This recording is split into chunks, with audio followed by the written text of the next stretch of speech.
Okay, according to this, we are live. I don't know how many other people are going to be watching this, but right now we got Seth from Transcendent Philosophy. How's it going, Seth?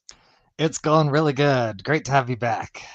Last time we were talking about Vinland Saga, a Oh, the great, most a great, great love of both of us. epic, What beautiful. is true love when Yeah, you're a Viking trying to kill everybody? yes. The Something like passion, the passion in the soul of every man to fulfill his that. destiny. I definitely feel that in my blood. Yeah. Some The kind of question, passionate destiny going on. the question for But every man to ask is, what is that destiny precisely? okay, let's start with that. Define Okay. destiny for yourself. Oh man, I mean, there's like kind of like metaphysical, mystical interpretations of destiny. Like a lot of people say, "Oh, there's a plan. Like maybe the cosmos, maybe God. There's a Mm, plan for me, and it's all this important stuff in the future that I have to work towards. That's my destiny." But I think a more secular approach to destiny. I think of us as agents, and mhm. agents we have goals, and like we live in a so our biological structure is like aiming for like a biological telos, like a purpose. And so our destiny is something like a synergy between our biological desires and goals and that future, and kind of the connection between the two. Right. So I guess as an existentialist, I've never been super comfortable with the idea of fate or destiny because I'm like Neo. I don't like the idea that I'm not in control of my own actions. Mm, I like to think that there's some aspect of me that can control where I'm going and when. But yeah. you are one that you're not entirely on board with the whole free will idea, right? So I feel like this whole like philosophic conceptual space is just so Mm, corrupted with like every word is like corrupted, and like how do I put this? Like you just said that you don't like to feel like you're not in control. hmm And then you said, but I am opposed to the idea of free will. There's an implicit assumption that free will gives you control in what you just said. And So I free actually will doesn't give somebody control. Is that what you're right. saying? I'm Mm, conceptually I feel like there's a lot of things to untangle before we get to the truth of what's actually going on. okay. Yeah. So So how does free will not mean you have? so the problem is free will is like this, it's just way too magical to make any sense, right? Libertarian free will. In my opinion, the only true like the main two positions are libertarianism versus incompatibilism. It's Okay. either free will or no free will. Like, this is Aristotelian logic. Yes or no. Mm, And so the compatibilists, they just confuse the whole debate. So the okay. question is, between these two camps, right? These ideological camps, free will, no free will. The question is, are our actions based on prior causes, or are our actions not based on prior causes? That, hmm to me, that's the debate. And Okay. that's not about control. Control never entered the debate. The question is causation. When I speak Mm. these words, are those based on prior patterns of neuroelectricity, or are they not based on those patterns of neuroelectricity? So we have these chains of causation. Everything in science, it's all chains of causation. It's complex causation. There's little Okay. flurries of atoms. There's butterfly flapping and hurricanes moving around. Complex Right. cause A cause effect. butterfly flapping wings in Australia causes a tornado in Kansas or something like that. Right, right. It's just chains of causation. As this impacts this, which impacts this, which hmm it just goes all the way around the world. This moves this, moves this, moves this, moves this, and something else happens. Okay. So, so to me, it's extremely logical to say there's causation everywhere, and it doesn't make sense to say some things happen without causes. How does something happen without a cause? And that is free will. Free will is the idea Okay. that I do things and they don't have prior causes. They just happen. Like, what? Okay. So it's an infinite. It's basically an infinite loop, is what it sounds like. Like it's just kind of like, is there an end to the chains? To kind of bring in Thomas Aquinas, is there a first mover, or Yeah, do these chains of events keep going? yeah. I mean, that's a metaphysical question. It's like Mhm. we have all of this observation, and within the scope of observation, it just looks like cause and effect everywhere. Okay. Now, if you want to like go back and back, we're like, okay, back 14 billion years. It's like, what happened back then, Mr. Seth? What happened back? I don't Hmm. know. But like, I'm like in philosophy, there's like three camps. There's like a trilemma where it's like, Sure. do you believe in the infinite regress? Do you believe in foundationalism, which is like a prime mover, a first cause? Or do you believe in circularity, where it's like Mhm. everything just loops? Of the three, I prefer infinite regress, but it like all of them are kind of unintuitive. Like none of Okay. them make perfect sense, so it's still debatable. I think what Thomas Aquinas was definitely getting at is like, it doesn't make sense for things to keep going infinite. There can't be turtles all the way down. And so it's sort of like the way that mortals live, we think of things as having a beginning and an end. So it just, because we're born and we die, and so it's hard for us to conceptualize that Yeah, something could go on forever. Like, if right. it does, it go all the way back to the Big Bang, and then what happened before the Big Bang, and it just there's something before the Big Bang. Is that what you're suggesting? Yeah, yeah. The infinite regress is the idea that the chains of causation go back infinitely. Hmm. For me, the most intuitive, simple argument for this is to say, to ask the question, do you think it's logical and intuitive to say that chains of causation go forwards infinitely? Hmm. So if you can accept forward infinity, why not backwards infinity? That for me, forwards infinity is very comfortable intellectually. Sure. Okay. And then there's a contradiction. If I'm comfortable with one, why not the other? Mm. I think if we want to tie this back into whenever Joseph Smith talked about one eternal round, sort of like, I almost think of it as Nietzsche's eternal return. So for me, I don't know if I can see an infinite line. I think it is a circle. So I'd lean more towards the circular Circularity. chain where everything repeats in on itself. Yeah, yeah. I've met some people who favor circularity. Yeah, what do you think draws you to circularity? Because that doesn't jump out to me. To me, Mm. that jumps out as the worst option. But Okay, I don't have a lot of reasons for that. It's just a vibe. Do you have anything more than a vibe? sure.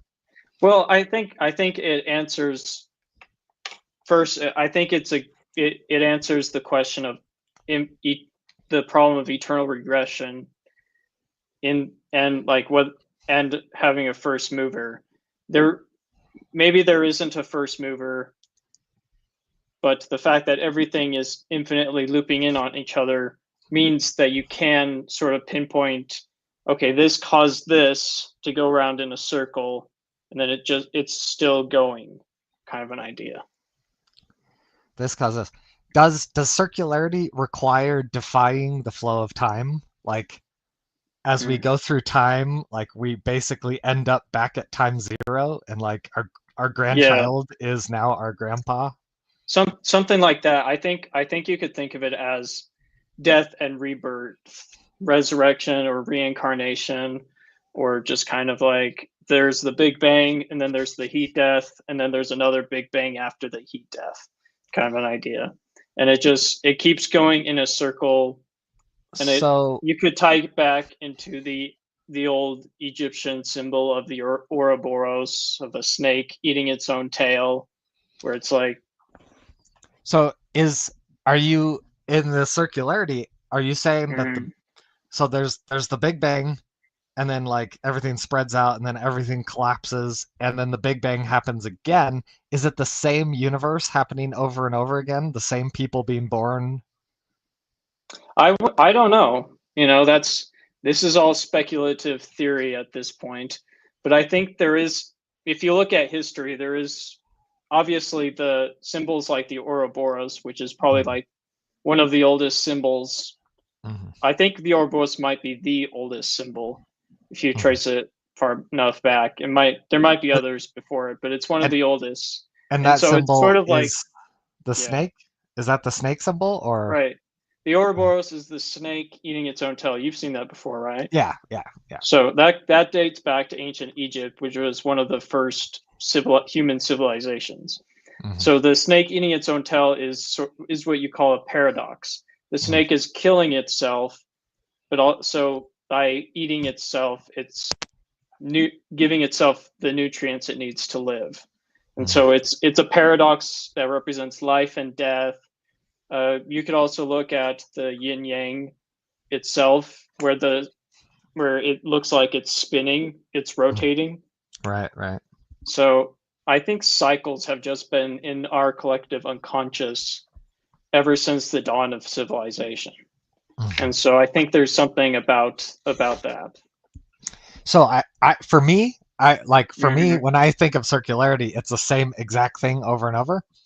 If you say like there's like it's like a cycle but not a circle, like it's like we have universe A and it cycles to Big Bang B and then Big Bang C and then Big Bang D. To me, that's an infinite regress of a cycle. Sure. And there could be like, if you look at, again, if you look at history, I think if you want to talk about who was the philosopher who talked about how, I think it might have been Schopenhauer, but don't quote me on that, who talked about how things repeat in history, but the first time it repeats, first time it's like it's real, it's serious, and then the second time it's sort of like a parody of what came before it. Kind of like how you had Napoleon, and then Napoleon had a nephew who tried to repeat the cycle, but made it a parody instead and failed pretty epically. Or Star Wars, how The Force Awakens is just a parody of A New Hope, you know. Yeah, yeah. But if it's different every time, to me Hmm. that seems do you feel like you agree that if it's different then it's not exactly circular Sure. or yeah. Probably not. I think it could be circles within circles within circles. I'm not entirely sure. All I know is that the circular time has been a concept since the earliest civilizations, and so I Right. and it pops up in almost all cultures as a part of the collective unconscious. So I think there could be something to that. Yeah, yeah, yeah. I Maybe like it's a ball. Maybe it is circles within circles. So maybe like time really just repeats ad nauseum. Maybe there are little circles where there are serious moments and parody moments. I'm not entirely sure. It's still all theoretical. yeah, for me the most I guess one of the intuitive ways for me to think about it is like an infinite regress of big bangs and it's like Hmm. our Big Bang is complex, like Big Bang Z complexity 100, and then the Big Bang before us is Big Bang, Y complexity 99, and then before that is Sure. Big Bang, X complexity 98, and then so maybe there's like an explosion of complexity over time or something like that. Sure. But who knows, right? This is all And then if very you think of it as one straight line, where a father is the cause of a son, who is the cause of another son, who is the cause of another son, at infinitely.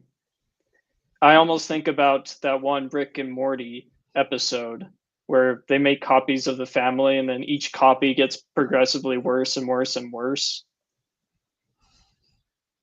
yeah. I'm not super familiar with that.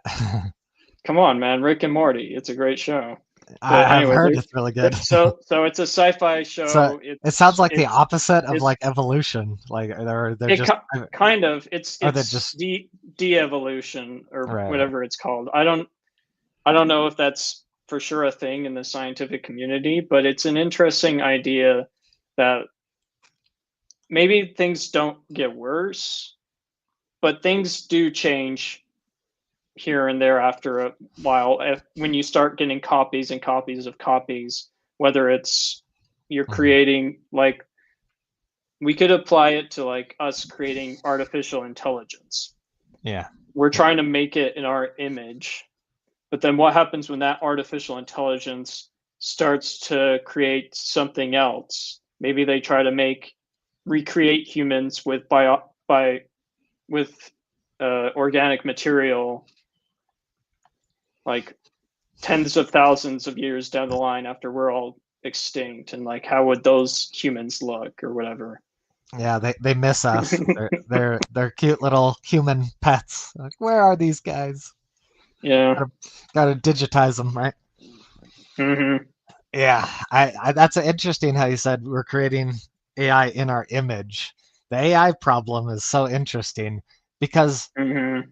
I don't think that we want AI to be like the average person.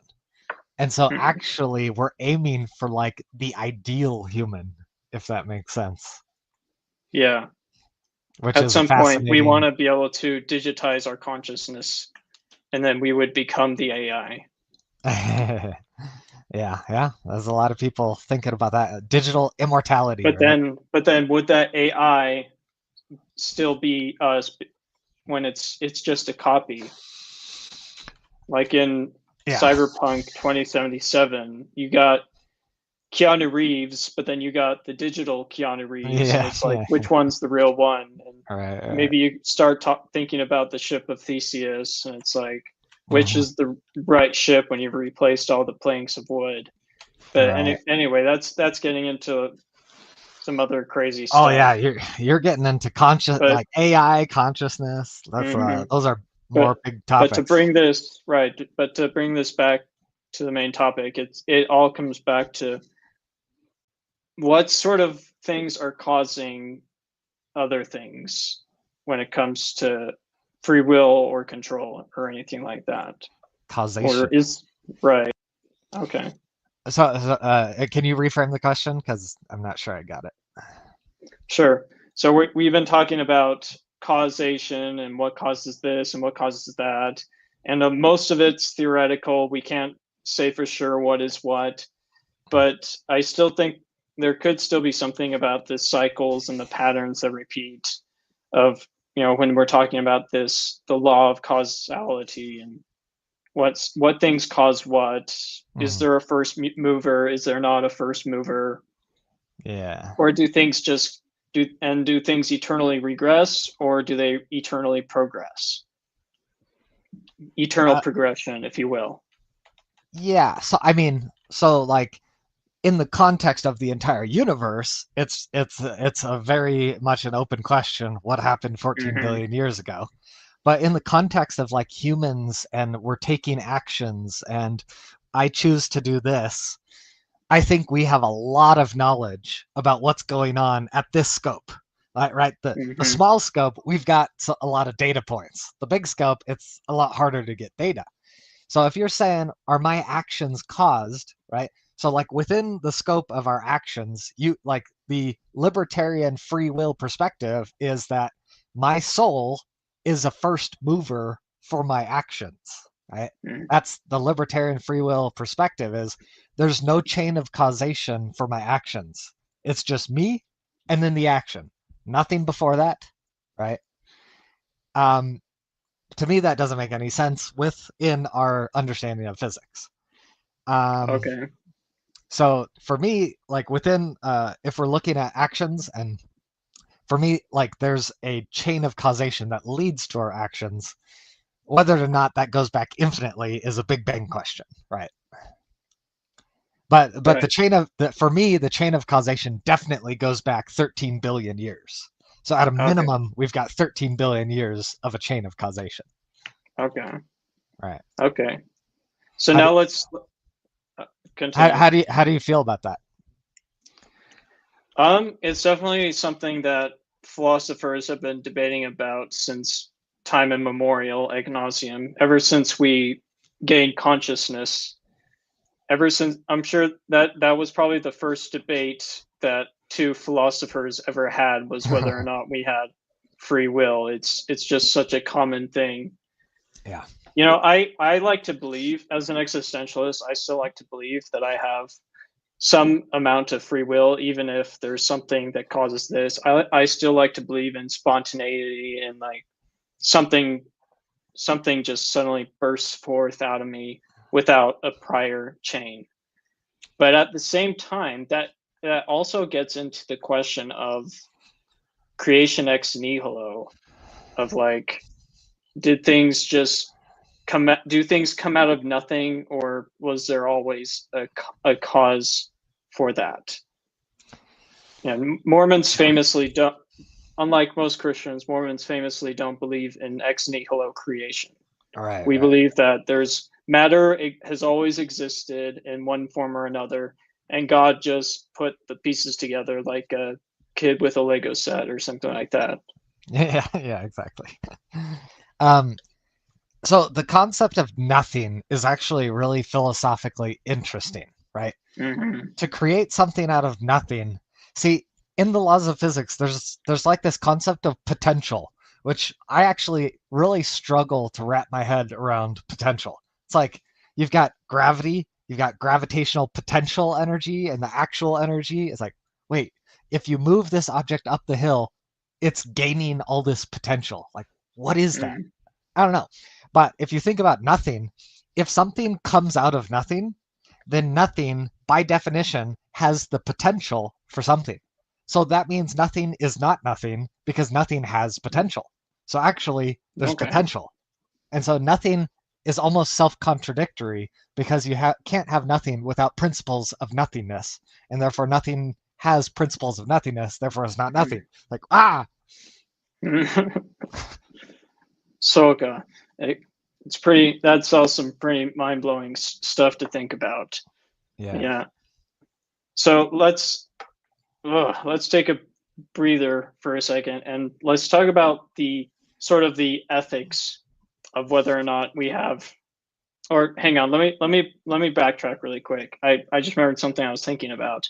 Oh, yeah. It's, you were talking about how nothingness is potential, and when you think about Buddhist philosophy and all that, we Uh-huh. think about how an empty cup is not empty, it's full of potential. You can, and like, it's hard to, in Avatar, they say it's hard to fill a cup that's already full. And that's a very Buddhist thing, because you can't teach a person that's like a brainiac who thinks he knows everything. Because, and Yeah. like Bruce Lee talked about how the hardest students were the ones who already knew things. The Yeah. easiest ones Yeah. were the ones who came in humble and not knowing anything about Jeet Kune Do or martial arts as a whole. Right. Right. Yeah, and even Vinland Saga, it talks about that. Mm, How Thorfinn was like his cup was full of rage, and then like his plot for vengeance is like foiled, and now he's like mm, meaningless and purposeless. Like, what's the meaning of my life? Because I can't, like, it was revenge, but now it's nothing. So he's all empty, and then he mm-hmm. has all that potential for change That and was growth. after the guy that he meant to kill died by Canute instead of himself, and so he just, well, I guess I'll go be a slave now. Yeah, I've got nothing else to do. exactly. Which is, yeah, it's like maybe that's like a message that if you don't have meaning and purpose guiding you, Mm-hmm. you're gonna end up being a tool of someone else's meaning and purpose. Sure. And that's, as an existentialist Mormon, I think about that constantly. It's like, oh sure, I'm here, God has a plan for me, but I don't like the idea that he's the one giving my life purpose. I like to think that if I pre-existed, specifically along this chain of causality that we're talking about, I like to think that I still have some amount of agency, and from this empty cup, I can fill it with whatever I want. Yeah, yeah. We should talk about agency for a second because it's worth talking Mm-hmm. about in the context of free will. Sure. So compatibilism is a philosophy that free will is compatible with determinism. Mm-hmm. For me, I don't like compatibilism semantically, as in I don't like their usage of the phrase free will, because I think they're confusing the entire debate, because they're redefining free will as agency. So for me, it's very useful to separate free will and agency. Those are two separate concepts. If you separate them, the debate becomes much more clear. I like conceptual clarity. So the libertarians and the no free will people, they're arguing about causation. Is what we do based on causation, yes or no? The compatibilists, they're arguing about something else. They're talking about, so causation is backwards looking, okay? Causation, cause, effect. I do the effect, the cause is what's before, what's before, what's before. So the entire free will debate is a backwards looking debate. The Okay. compatibilists, they come in and say, we don't care about what happened before. Let's look to the future. In the future, I'm an agent and I look out into the world. I have sensory data. I see multiple pathways and I have to evaluate each pathway. Does this pathway match my values? I'm an agent, so I have values. So I evaluate each pathway. I have all of these degrees of freedom. If my values are this way, I can choose to go this way. If my values are here, I can choose to go this way. And so look at all these options. All of those options, forward looking options, equal freedom. That's the compatibilist perspective. And so to me, that's a forward looking perspective. To me, that's agency. And so for me, I think that we do have agency, but we don't have free will. We do have forward looking options. We don't have Okay. backward looking freedom from causation. Okay. Somebody needs to hurry up and invent time travel then. Oh, But then again, I'm pretty sure most scientists talk about how you can't change your past, you can only change another past or whatever kind of an idea. And so yeah, the philosophy of time travel is a tricky one. I tried to write a book about time travel once, and I uh, had to rewrite it in an infinite loop of times because it never made sense. time travel movies and books are notoriously difficult to get right, and then whenever you make a sequel, somebody's always going to be like, "Wait a minute, you're contradicting the rules you established in the first book." I'm like, Oh, yeah, it breaks so your mind it's to like, try to do that. Yeah. right. It's definitely mind breaking, but it is an interesting thing how like most scientists, just like you, if you watch some clips of Neil deGrasse Tyson, that's how he describes if we ever discovered time travel, that's how it might look like.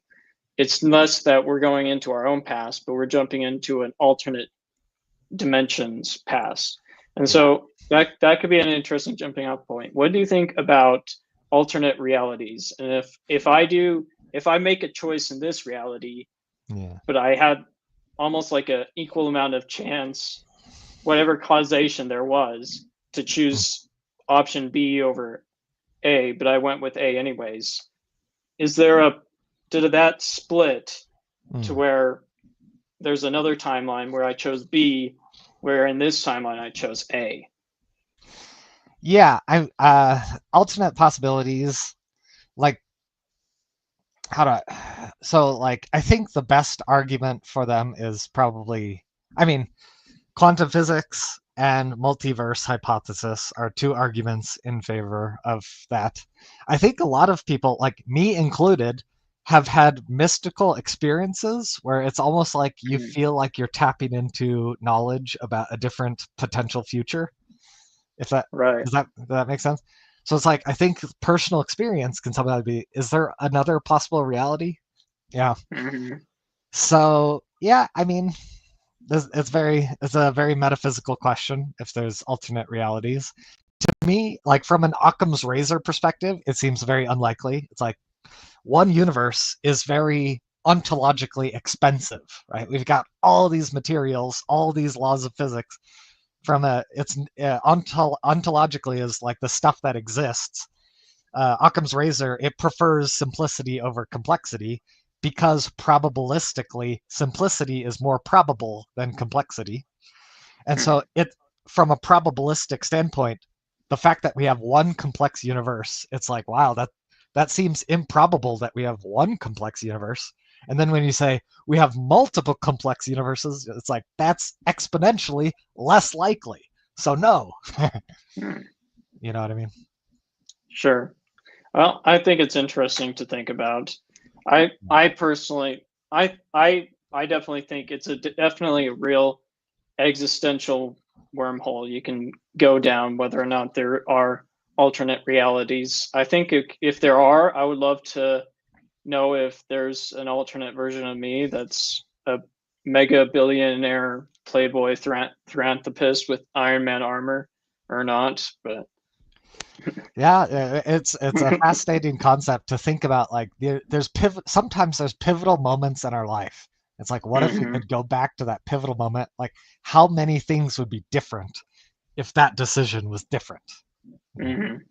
We always have some regret about something or rather, and so let's take a break from some heavy talk and talk about the ethics of agency or free will or whatever you'd like to call it.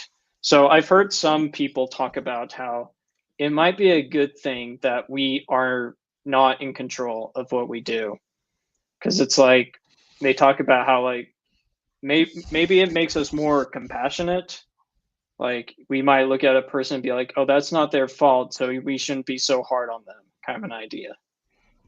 Yeah, yeah. I mean, um, makes us more compassionate. Notice the word makes. Makes Hmm. is X makes Y happen. That's causation. X caused Hmm. Y. So like the language there is already embedded with determinism. So it's like this idea makes us more empathetic. Like, yeah, I mean, so I think that's useful to think about. Like, well, I was actually doing a podcast yesterday on this topic, and we brought up the external locus of control versus the internal locus of control. External locus of control being basically the belief that external factors dictate my destiny. Internal locus of control, internal factors dictate my destiny. What I was saying is basically the external locus of control perspective is a good mindset for having empathy on others. So you should apply the external locus of control to other people, but you should apply internal locus of control to yourself, because the belief that my internal factors control my destiny, that gives you the motivation to make improvements in your life. And you want improvements, and so you should adopt the ideology that gives you the good result. Definitely. That sounds like the quote, be soft on others but hard on yourself or something like that. I don't Exactly. think that's the quote exactly, but yeah, I think we still need to hold people accountable, still hold people to some standard of responsibility. I don't think we should just be like, because if we're going about saying that we need to free will, if we negate agency and free will, that'll make us more compassionate towards people. That's almost like, well, at that point, anybody can get off with the insanity plea. And it's like, I don't think we should be totally leaning that far. 'Cause it's like, Yeah. we still need to hold some people accountable. We can't just let everybody go free. Laws still provide a necessary boundary for people, to Yeah. stay in line. If we just abolish laws altogether because we're like, well, there's nothing we can do because there's no free agency, so we just might as well just say nobody's accountable for anything. Yeah. Yeah. Yeah. So, like, this morality section of the debate, I feel like, I mean, we've had 2,000 years of Christian ideas, like, mixing themselves into the culture, mixing into the philosophy, mixing into the legal system. And none of Mhm. those Christian ideas are tethered to the scientific reality as a foundation. And so I feel like we have to like rethink, we have to like blow away all the axioms, right? Because these axioms, metaphysical axioms, are going to confuse us. We have to blow away all the metaphysical axioms, focus on what's real, and say, okay, based on like the scientific understanding, what is the purpose of punishment in like a naturalistic secular worldview? In my opinion, the purpose of punishment, like for example, jail, the Mhm. purpose of putting someone in jail is to avoid future harm, right? So if someone is if someone has a brain that likes murder, what that means is they're gonna keep doing murder because that's what they like to do. So they've done murder in the past, and that proves that this seems like they're the type of person that likes murder. They're a danger to society. They're going to do it again, so we have to lock them up, right? Now, if someone has a tumor and the tumor makes them like murder, and then it's like, well, okay, but then you get rid of the tumor and they don't like murder anymore. Then it's like, well, they're not a danger to society. So it's like it's understanding the why helps you understand what the appropriate response is, if that makes sense. Sure. The cause could be insanity, it could be a tumor, or it could be a traumatic childhood, in which case you definitely need to figure out what the right remedy is. Right. Now there's this idea of like retribution, and like there's kind of like sometimes there's like this like torture is the epitome of like, I want to like not just like lock you up to prevent harm, like I really want to actually punish you with pain, right? That kind of revenge mentality. I think that you like from a secular scientific perspective, you have to think about like, what's the purpose of that? What does that solve? What is that doing? Does torturing the criminal change anything? It doesn't protect society. It doesn't prevent future harm. So it's kind of pointless, right? And so that type of punishment doesn't make sense. Right. Okay. Sounds good. Yeah. Okay. All right. Now we can start to get into the topic of the church. Max Martinez says the church is a cult Oh, because all its spicy. members are brainwashed or He just something came like out that. swinging. Exactly. First comment, and we're already getting into the cult topic. I know a lot of there's so many anti-Mormon channels out there that talk about how the church is a cult because its members are brainwashed, and so they and all that. So, do Mormons have free will? Is the question of the day. Oh no. Or no. I Does you, anyone? you already know my stance. My stance is no one has free. My stance is no one has free will. Everyone has agency. That's my stance. Right. Okay. Do Mormons have agency? Yes, but I don't think Mormons understand agency. Okay, so how can we help them with that? Yeah, so I actually did a deep dive on this once, because after leaving the church, I started to like question, like, where, like, Joseph Smith, so if you don't believe the metaphysical claims, you're like, well, Joseph Smith must have wrote the Book of Mormon, or his accomplices or whatever. He's writing the Book of Mormon. He's talking about agency. Like, who gave him that idea? Because ideas, he didn't invent the concept of agency. So the question is, what was he influenced by? Who was he reading? How did that idea get into his brain? Trying to like follow it back to its Probably source. from the Bible. Does the Bible use the word agency? I don't think it. I think I searched it once. I don't think I could find it there because I was trying to trace it. The Bible is the main book that he was reading from, and would have been the primary inspiration for everything that happened to him. Yeah, so I think I found a likely source of where he got it from. Okay. Okay, I just GPT'd, and GPT says the word agency does not appear explicitly in the Bible. Oh, okay. Okay. Maybe a minister or his dad or something like that. Right. Ideas can trickle into the intellectual ecosystem, but the question is, in New York, there was a religious like revival where everyone's debating religious concepts, and maybe they're debating agency in New York or whatever. The question is, where did that debate come from? Like philosophically, like there's probably a philosopher who talked about agency, and all these theologians are like inspired by this philosopher. Who is that guy, right? So I traced it to John Locke.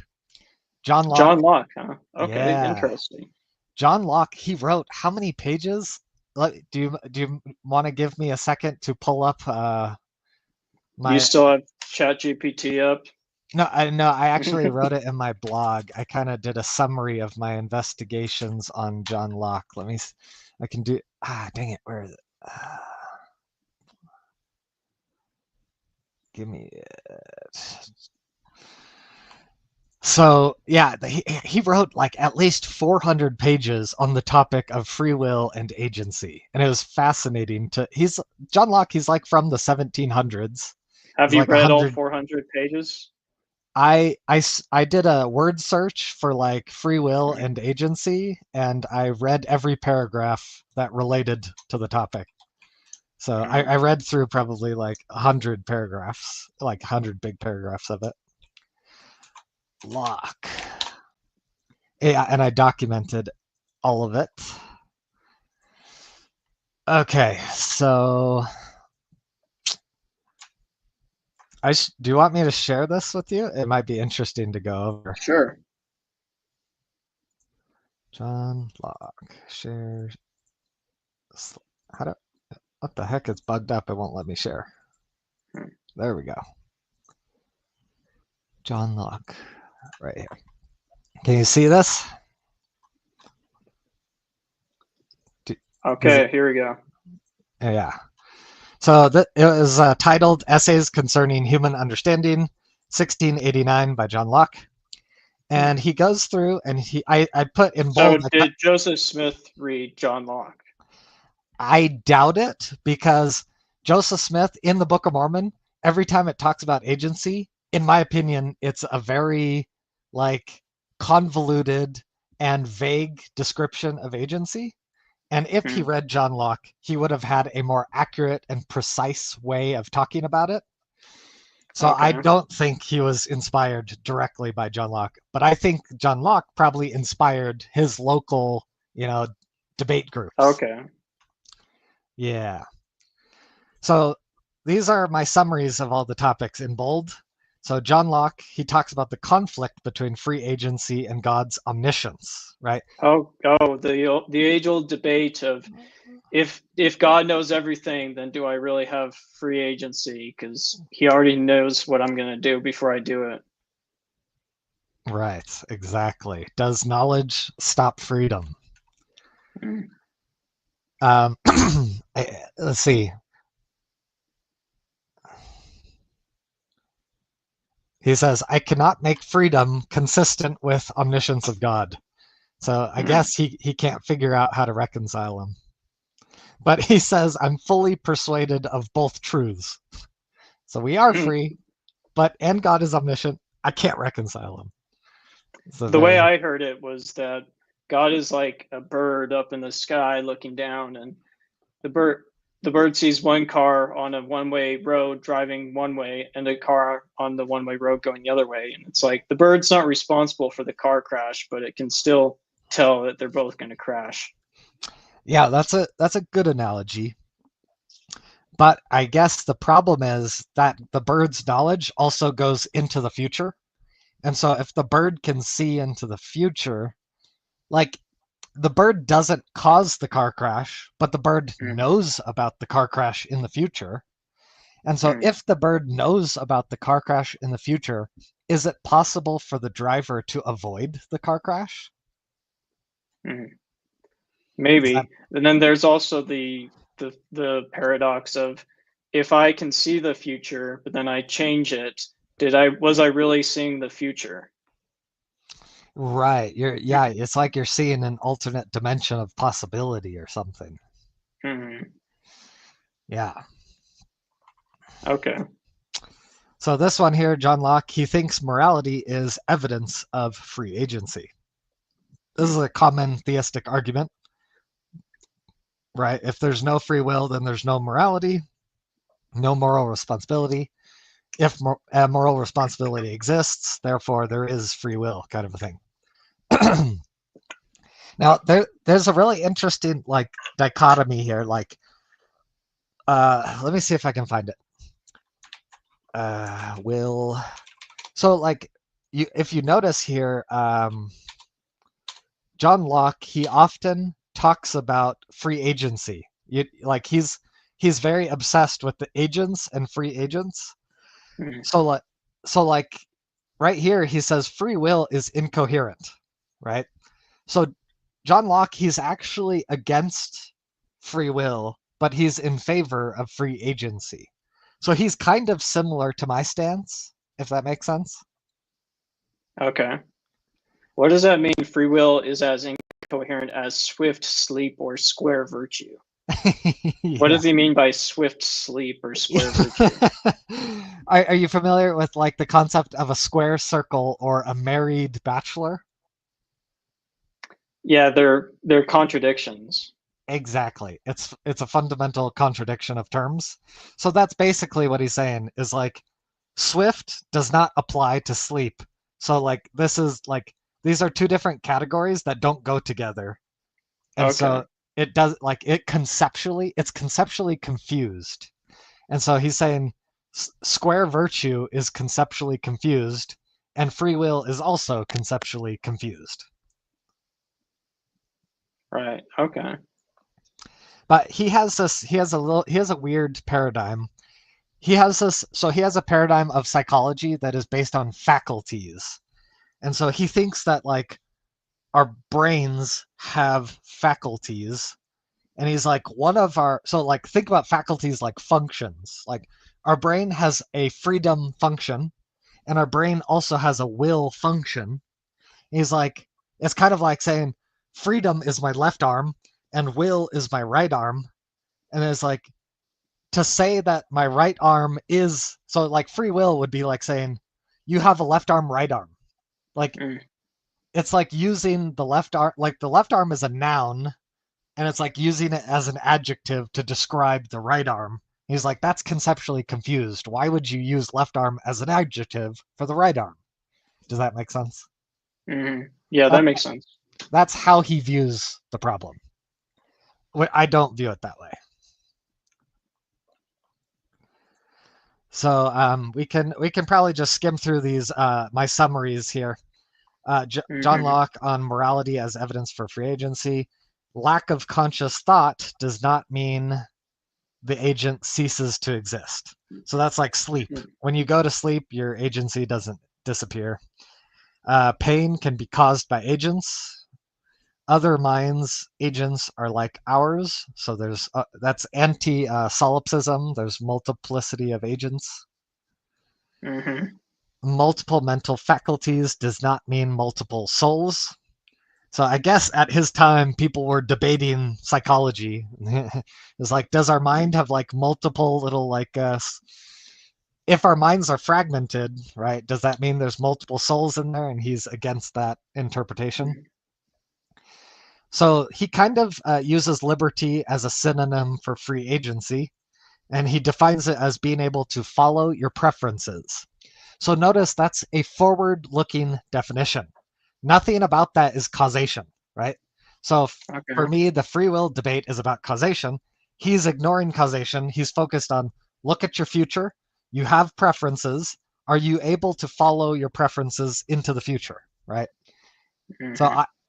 I think that this exists. We do have preferences and we can follow those preferences into the future. So liberty or free agency does exist. Although I don't like the adjective free. Hmm. Free agency requires thought and preference to be aligned with action. Yeah, so like this is like your values and your actions. So basically, if you're allowed to act in accordance with your values, that is agency. I think Okay. I think that exists. We can act based on our values, but all of that is forward looking, right? Mm. Involuntary actions of biology are not under the scope of free agency.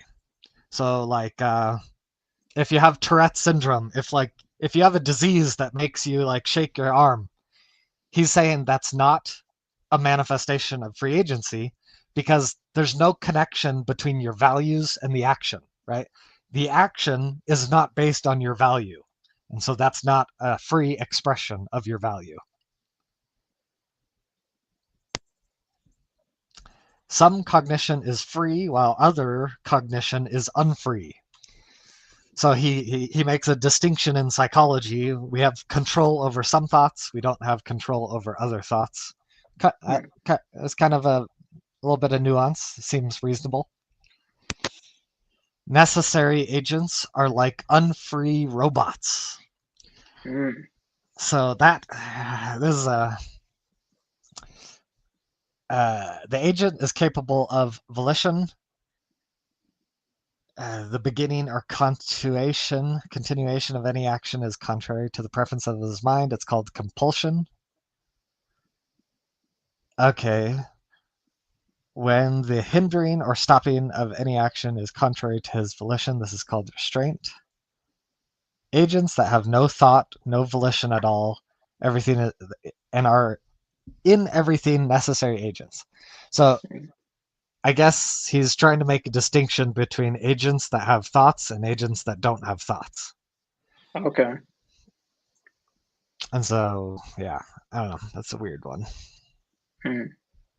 But basically, I think he's saying is that in order to be free, you have to be able to have thoughts. We already talked about free will is as incoherent as swift sleep or square virtue. Mm-hmm.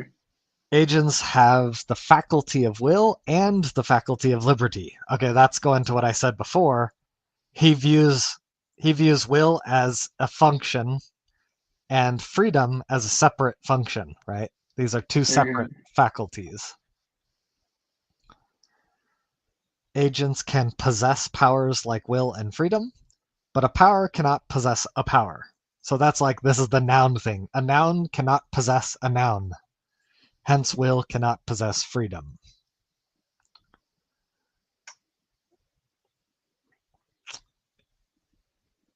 The agent mediates between the powers with freedom.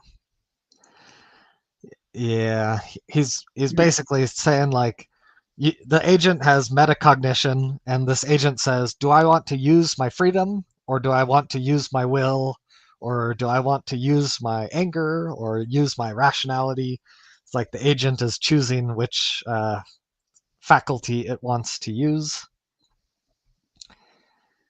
Talking about faculties as agents causes confusion.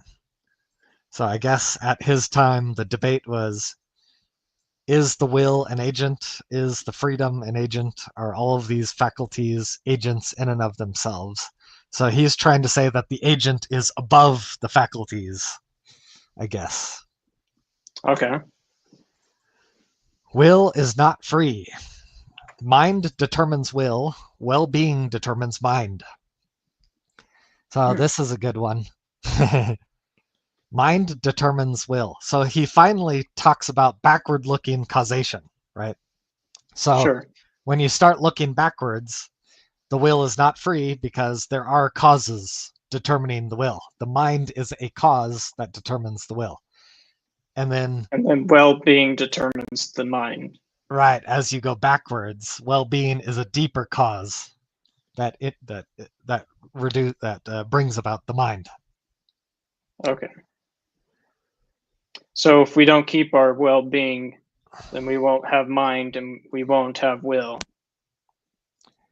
Say that again? If we don't keep our well-being, we won't have mind, and then our mind won't have will. I think he has a different interpretation. Do you want to go through this and see exactly what he's saying? Well, I mean, I think it makes common sense to me, because it's like, if you're talking about physical well-being, if you're not well, it means you're dying, and when you're dead, you don't have mind. And when you don't have a mind, you don't have a will. Right, right. That does make scientific sense. Mm. But I think what he's saying is that like your mind, you choose the thing that satisfies your values, and like, so you don't choose the path of pain, you choose the path of happiness. And so like the principle of well-being is guiding your mind, if that makes sense. Okay. Interesting. So the motive for action is the satisfaction in it. And then some actions cause uneasiness. So the motive works on the mind. So the mind is based on motives. And the question is, what is motivating you? Right? Mm-hmm. So it's a question of, are you motivated by well-being, basically? Okay. Interesting. All right. Yeah. Any other interesting paragraphs? Well, God and angels. God's angels are more determined than humans, yet happier. That's Right, interesting. right, right, He's saying the more determined you are, the happier you become. right. God cannot choose what is not good.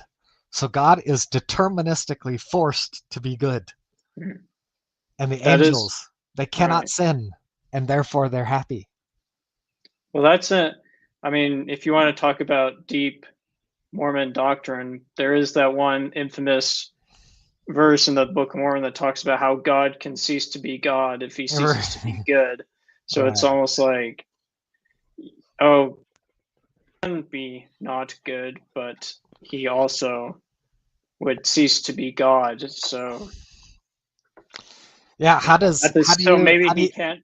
So maybe he is a little bit deterministic. mhm.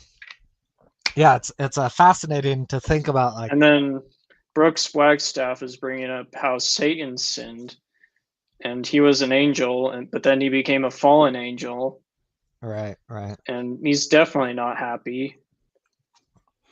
Well, oh, that, like, what does it mean to cease to be God, right? Hmm. Because, I mean, does ceasing to be God mean you lose your powers? I don't know that nope.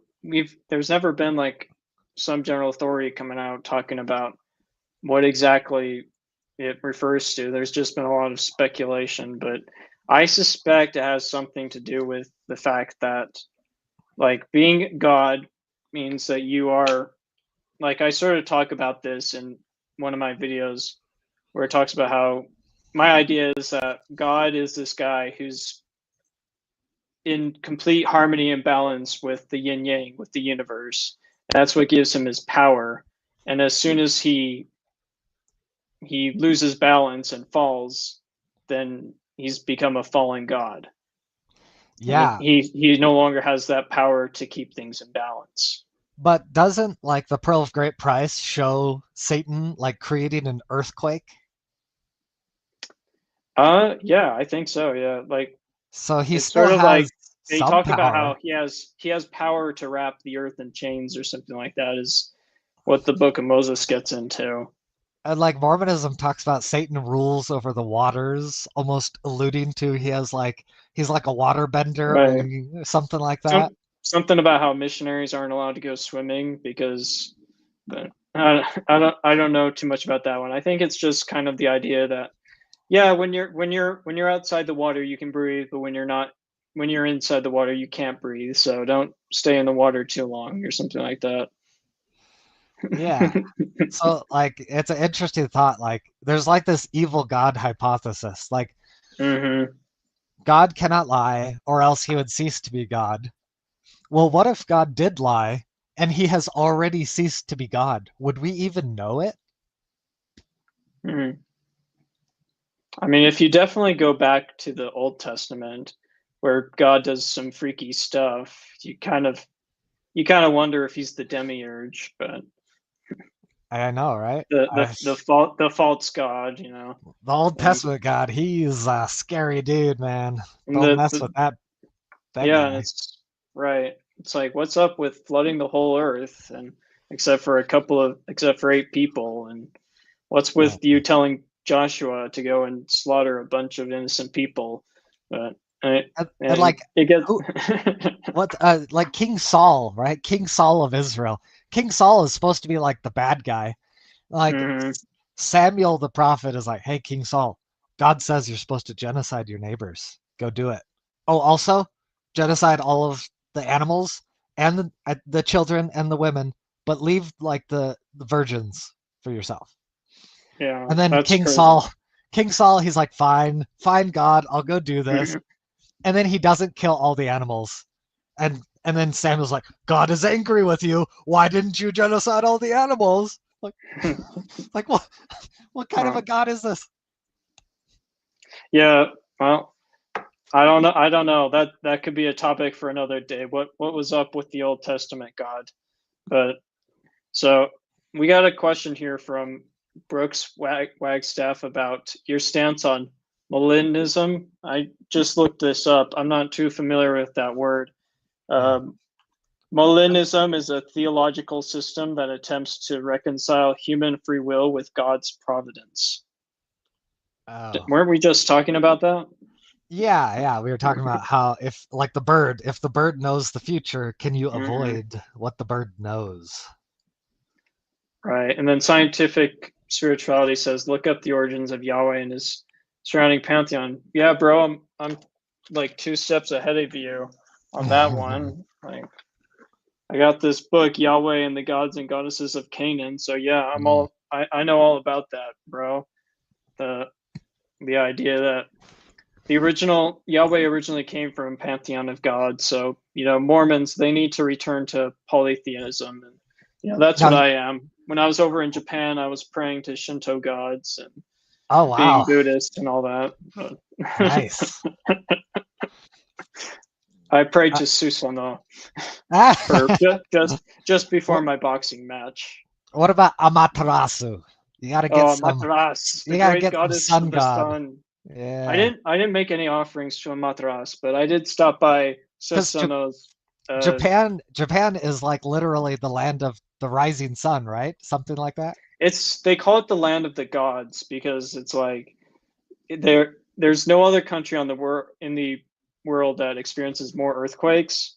And then Oh, there's also that time the Mongols tried to invade Japan, and both what? times they were wiped out by a tsunami and Uh, crazy storms. So it's pretty much the land of the gods because so many crazy natural disasters happen there.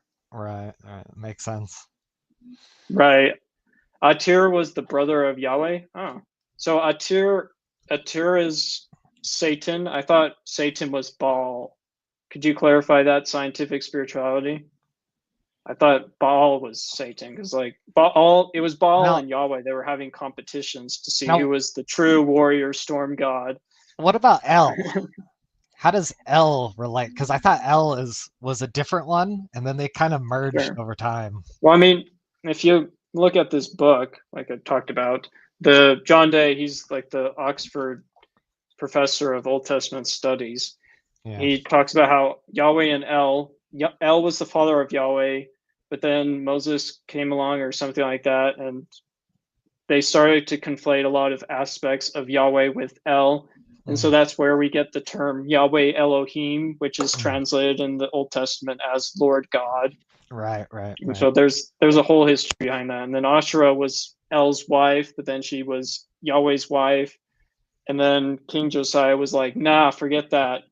Get Mhm. rid of Asherah altogether. And so slowly over time, Yahweh Yahwism became a monotheistic religion, which turned into Judaism, which turned into Christianity and Islam, and it's a long, crazy history. Yeah. Religious syncretism, that's a fun topic. Yeah, so that's a whole other topic we can get into is like the history of Yahweh and all that. And the But so future of Yahweh. right, but let's get back on topic here. So we were talking about agency and free will and all that. Hmm. And I think when most Mormons think about that idea, they think about that one scripture from Second Nephi, where he says, "Men are free to choose liberty and eternal life, or damnation, or something like that." Yeah. The word free, I mean, free is such a crazy word. Like, Mm-hmm. what does free actually mean? Free means like you're not controlled. There's no cost to it. There's I no guess would be cost. the Oh, that's that one would be the literal interpretation. definition of free. Well, yeah, I mean, linguistics is crazy. Every word has like multiple definitions. So you have to Mm-hmm. like figure out based on this context, what is the definition in this context, right? If we're talking about money, it's like no cost. But if we're talking about like American freedom, we are free. Like, can you do whatever you want? No. Like, there's Mm-hmm. laws. You can't just like build a house in the forest.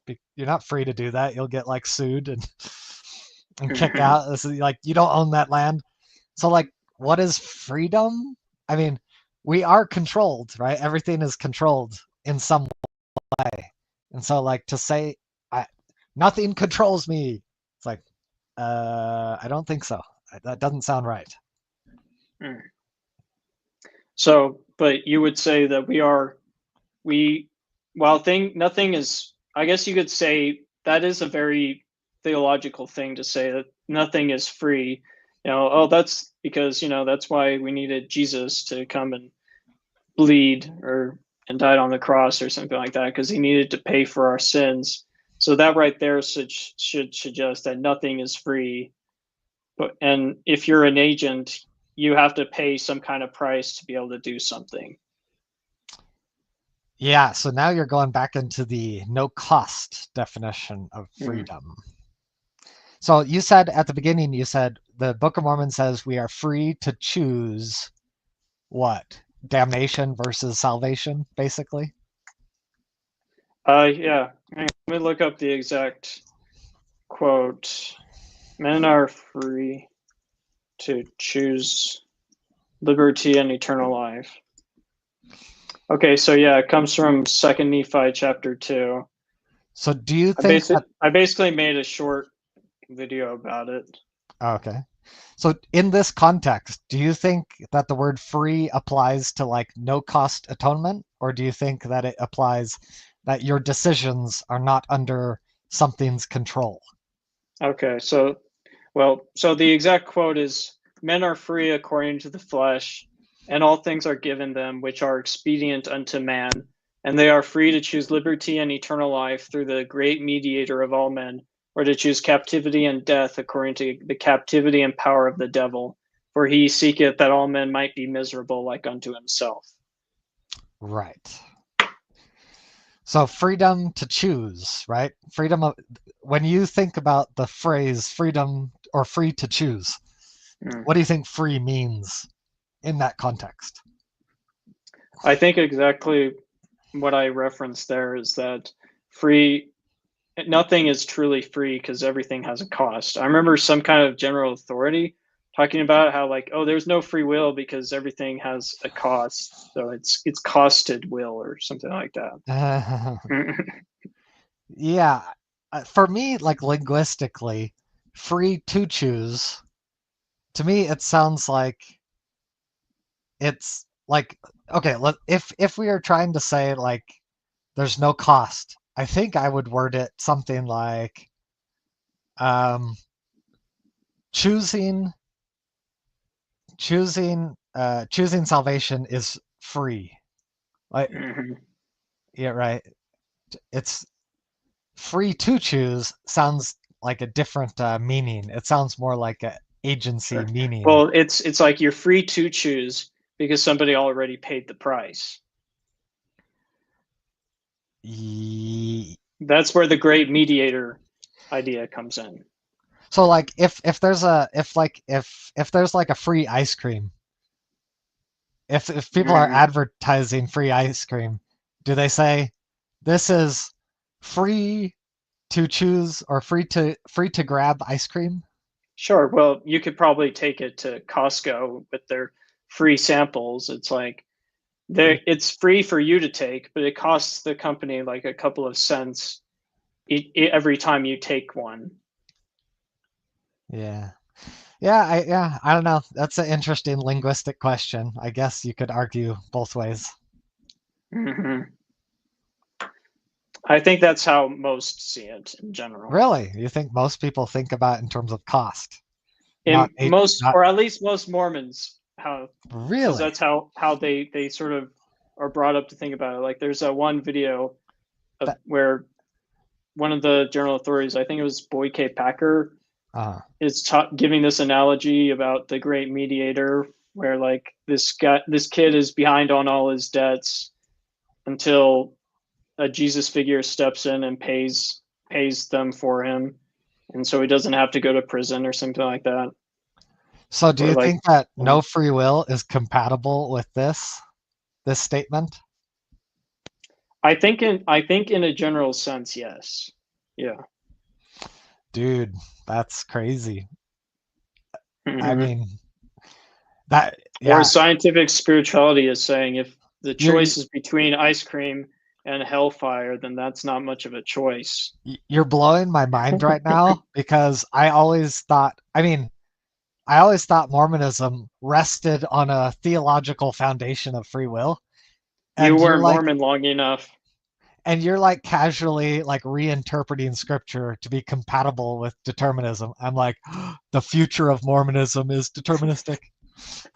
Maybe, yeah. I don't know. I mean, as an existentialist, I think too many more. I think it's definitely a mindset that too many Mormons are under, is that there's this God, he's our father, he gave us this plan, and we need to pray to him and make sure we're following it completely exactly. And I'm kind of like, I kind of Now, want to do my own thing. I'm sort of like, I think Sartre hinted at, I think Jean-Paul Sartre, that the French philosopher who coined the term existentialism, talks about how like he'd rather live a messy life of agency than live a clean life under a God's plan or something like that. right, right. Subjugated agency. Yeah. So here's a question for you.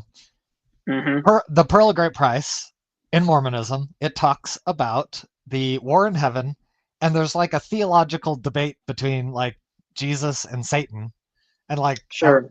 it's like Satan is what he basically says, like, let me be in charge, and I'll force everyone to do good things, and everyone will be saved.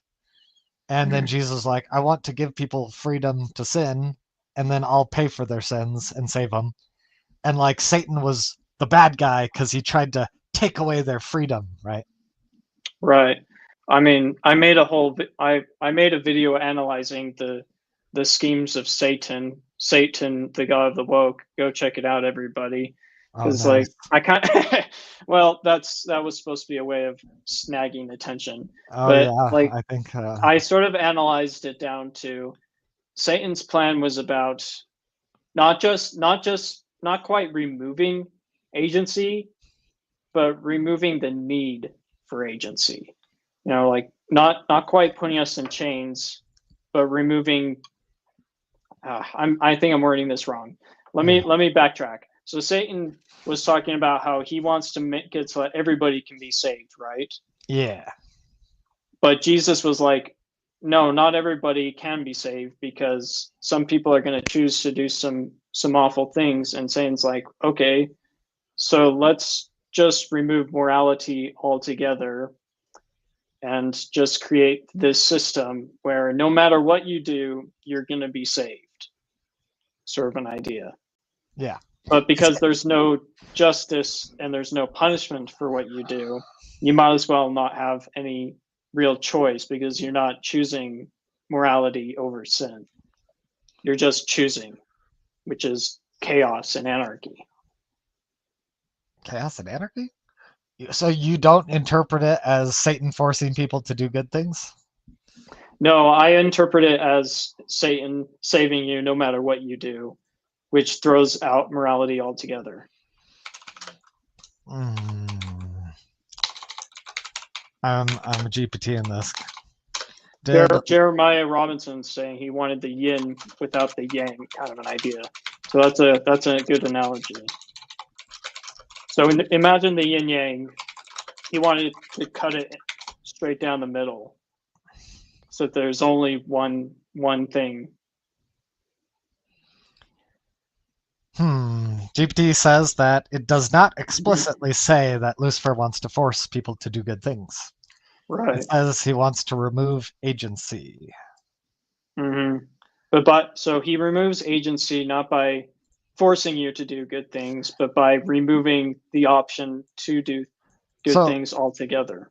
this is the quote from Moses 4, 1 through Because 2. morality is whatever, for him, morality is whatever you make of it. You I can mean, go, you can be a man who wants to be a woman. You can be a human that wants to be a dog. There's no yin and yang.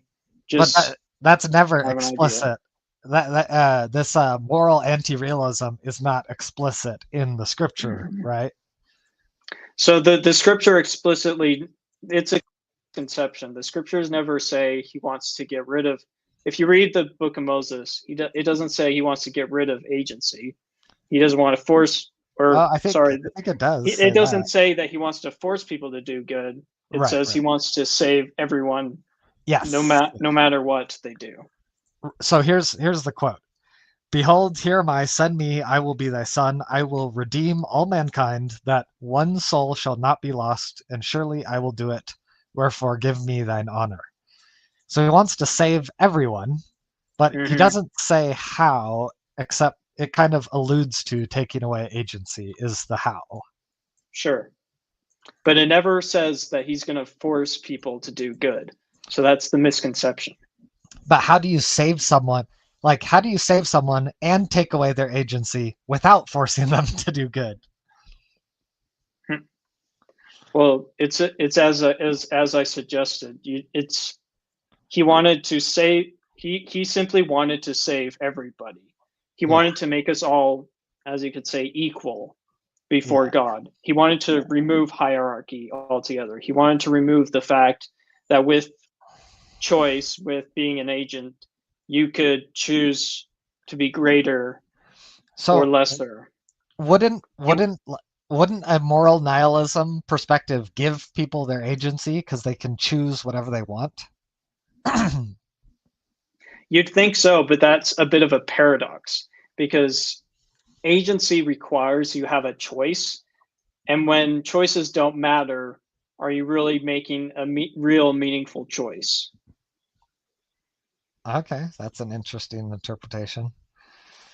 Yeah, that's a very meta way to think about it, huh? Mm-hmm. I like it.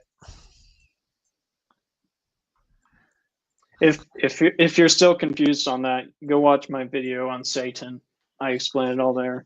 But in any case, it's a very interesting idea that you actually need a law. You need laws to give you choices to be an agent. You need a law that's you need laws to give you choices. I don't really resonate with that. Do you mean like agentic laws, or do you mean laws of physics? Sure. All laws, whether it's judicial laws, physics laws. So let's take physics laws for an example. Yeah. If you jump off you can choose to jump off a cliff or not to jump off a cliff. But the physical state that if you jump off a cliff, you're going to get seriously injured. So that's giving you a choice between injury or staying alive. If there were no physical laws, you could jump off the cliff and be fine. And at that point, nothing really happens. So for me, choice is based on options. Sure. So you need options to make a choice. So options would be necessary for choice. Laws might give you options, but it's not the law that's important. It's the option, I think. Sure. Yeah.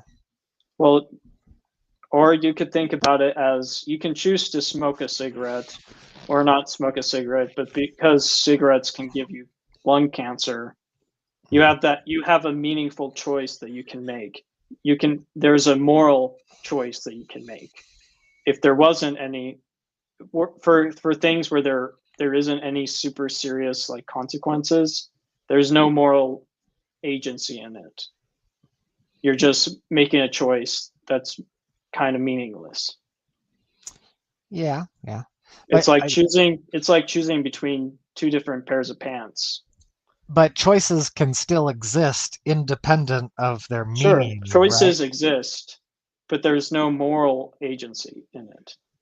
There's Yeah, no moral right. meaning to it. Moral meaning would need to exist for Hmm. moral choice to exist. I agree with that. Yeah. So that's what Satan was trying to remove, was moral agency, more than just agency altogether. That's yeah, I mean, Get rid of the lines between black do and you white, do you have like between do you have like good your and evil. what is your what is the best scriptural thing that you point to justify that as his motive?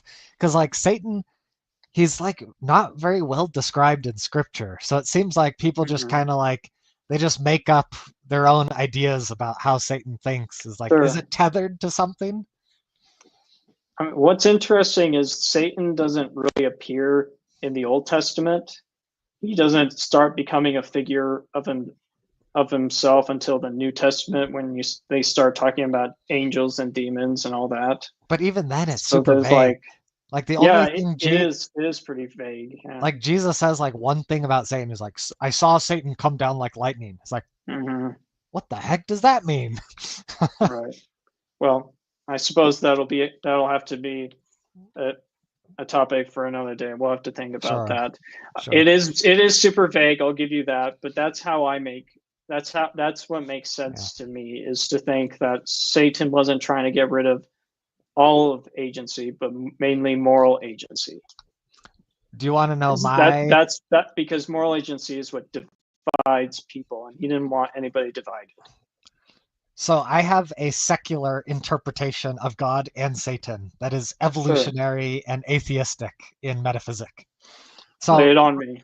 for me, for me, we're biological creatures. We come from evolution, what we through the process of evolution, and Hmm. evolution is based on survival and reproduction. And think about like the meta principle behind survival and reproduction. I think the meta principle is existence. Reproduction, more existence. Survival, Right. more existence. So, like, existence is the fundamental principle guiding evolution. So, from an evolutionary perspective, existence is good. More reproduction, more survival. From an evolutionary perspective, what is bad? A lack of existence, right? And so I interpret that as God is like the principle guiding evolution that promotes existence. Hmm. And Satan would be the opposite principle, the principle that guides destruction and the cessation of existence as such. And I think that is reflected in scripture. Like, I think in the collective unconscious, like, we kind of connect to that. The Book of Mormon is like Satan, they follow Satan, their city is destroyed. They do this, Satan brings about destruction. He wants them to cease. Like, the Nephites, they cease to exist in the Book of Mormon. It's like the Yeah. unconscious principle of cessation of existence seems littered throughout scripture, even in the Bible. In in general, yeah. If you're wicked, you're gonna go extinct, is the idea. Book of Noah, or the story of Noah, right? Hmm. So I It's think yeah, there's definitely I think that's a definite real way of analyzing existence and scripture text in general.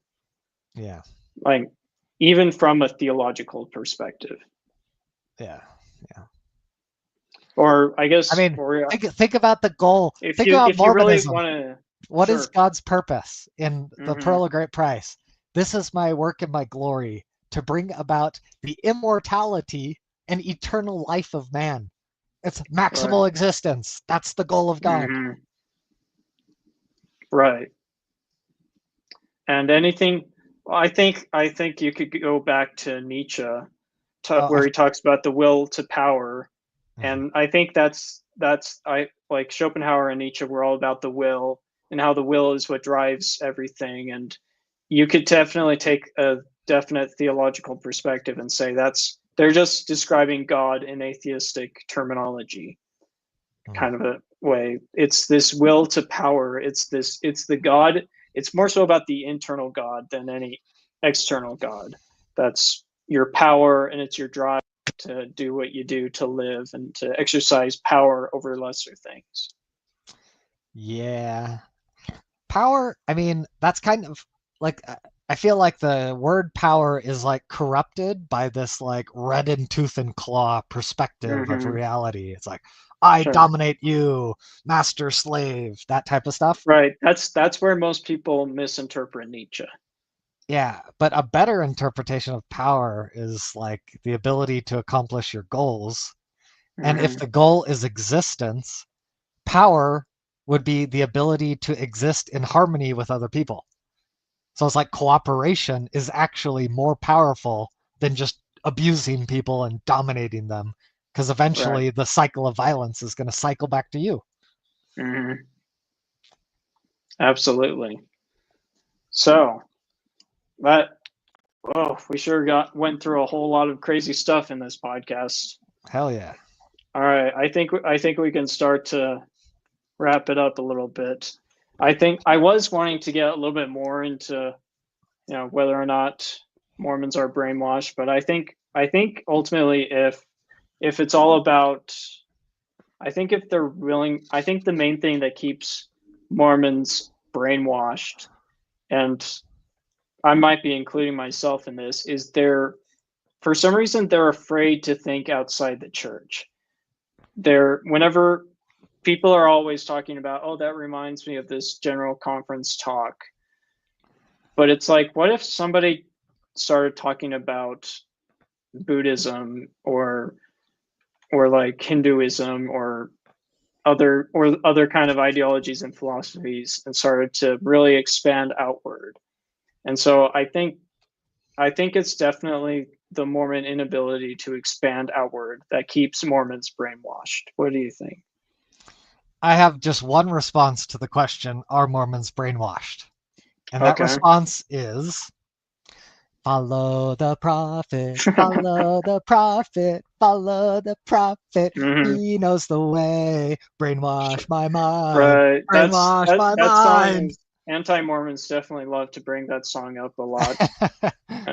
I think it definitely comes down from the prophet, and I I want to go back to the days of Joseph Smith, back before that song existed, where Joseph Smith was trying to get his hands on every little tiny bit of knowledge that he could, instead of just, and he Yeah, wanted us to be our own selves. Like he famously talked about how, like, oh, how do you govern so many people? And he's like, I just teach them correct principles and they govern themselves. And so Joseph Smith I was want way I want more to based than the exact Mormon church. right. Joseph Smith was more progressive than the leaders of the church are today, like way more. And Yeah, I think it almost seems like we've gotten more and more closed minded as time has gone on. But I would love to go backwards to that time of when Joseph Smith was all about, like, oh, I don't care what you believe in, just be just live a good moral life the best you can, and we're all brothers and yeah, sisters and all that. And instead, a lot of it these days seems to it almost borders on a Protestant ideology of, like, if you're yeah, not with us, you're against us, yeah, kind of an yeah, idea. But yeah, I yeah. prefer the Buddhist way of thinking, where it's like we're all trying to get to the top of the mountain, but there's multiple paths to the top of the mountain. Mm.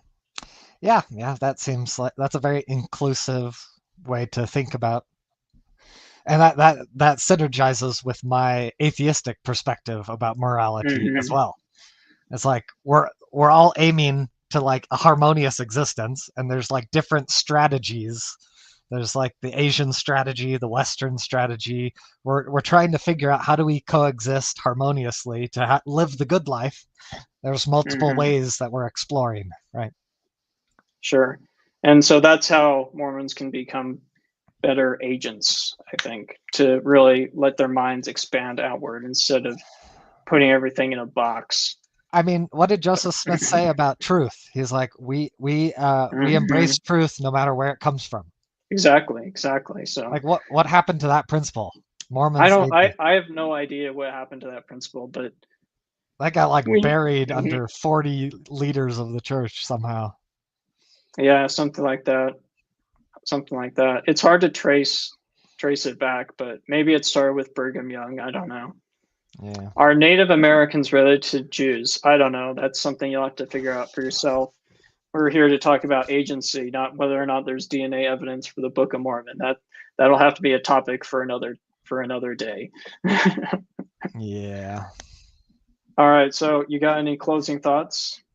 Yeah. My channel is called Transcendent Philosophy. I have a blog, and you Mhm. can check out my blog to get more information on John Locke. And I publish videos on free will every once in a while, so check those out too.